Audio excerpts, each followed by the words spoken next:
Welcome, my name is Colleen Tauke and I'm the sewing specialist here at Fons & Porter. In this video, I'm going to show you the pieces and parts for the Pickle Dish template set.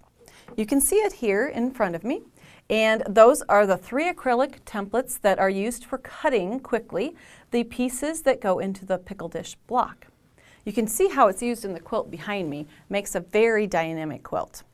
There are 3 portions to this template set. A is the blade, this shape like this, and those are used for cutting all of the small fan shapes you see in the block.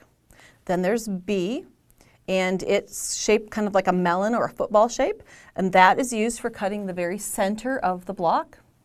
And then we have piece C, which it doesn't look like it's in there, but it does. I'll show you how it's placed on the fabric in order to cut the pieces that are the background pieces here and on the far side of the block.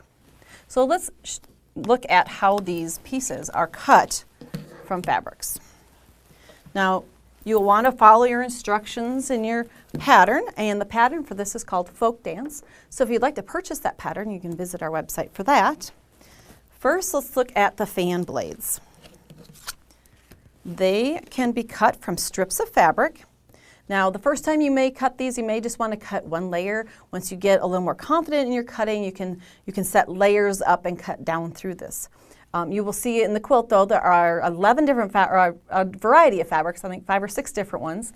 So you would follow your instructions for the number from each fabric that you need, but they're simply placed on a strip of fabric. Now, the wide end of the fan is just gently curved, and so is the inside narrower end. So we can't just put it on a strip and be done. What we need to do is actually cut all the way around the template. I'm going to use a rotating mat here to make this a little bit easier. Once they're placed on the strip of fabric, and I've got 2 layers at once here, I can cut 2 sides safely. Then I can rotate the entire thing.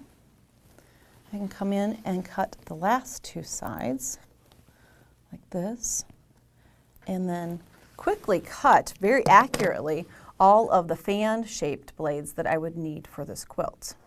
So that's the fan. Next we have that football shape that we had, and because this shape is cut so that there are going to be bias edges in all directions, we can simply, again, cut them from a strip of fabric. In this quilt, all of the football shapes are all the same as the background. It's all white. So we can just lay these. They could be vertical if you want, but they can be tilted just a little bit. Like I said, we're going to have bias edges no matter how we place this. Using a small rotary blade, it helps it align right up to the template, nice and snug. And then we can simply cut. And again, I'm cutting layers so that I can cut more than one at a time. And then you would have those interior football shapes. The last piece we need to cut is that background corner. And you'll see in the instructions that it calls for a square of fabric.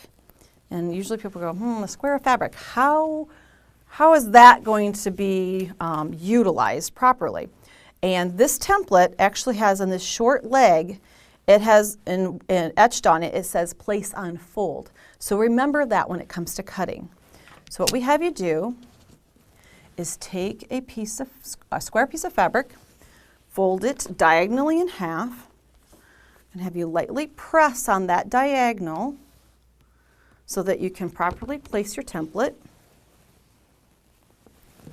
The reason why it's designed this way is that this long leg of the template is the outer edge of your block, and we want those to be on the straight of grain. We don't want stretch in that area. So what we do is we're having it placed on the fold and the short leg, line up here, and we're going to be cutting 2, one here and a second from this side. So let's go ahead and cut the first one. Gonna line that up on the fold. Again, using that smaller rotary blade so that it can come right up against that curve, inside curve of the template. It's a time when you want to make sure that your rotary blade is fresh and new and really sharp. Because you're going to be cutting these one at a time. Whereas the other pieces, we could cut multiples, but here, one at a time is your best bet. So when we open this up, we have a piece that would fit right here. Then we can place the template, like I said, flip it over and utilize again, making sure that you have it on the fold, lined up properly. You're not going to have a lot of waste, except for the inside shape there. You're going to have some, but as quilters we know that there's always going to be a bit of waste when we're cutting our patchwork pieces out. And the centerpiece is going to be the waste then. So you get 2 for 1 when you're cutting these. That is how you utilize the templates for the pickle dish. And then if you'd like to see more about the construction of this block, visit our Sew Easy and I will show you how to step through putting together your arcs, your wedges for the arcs, how to insert that center football shape, and how to apply the outer edge. If you'd like to order this pattern or this tool, please visit our website. Thanks for joining me.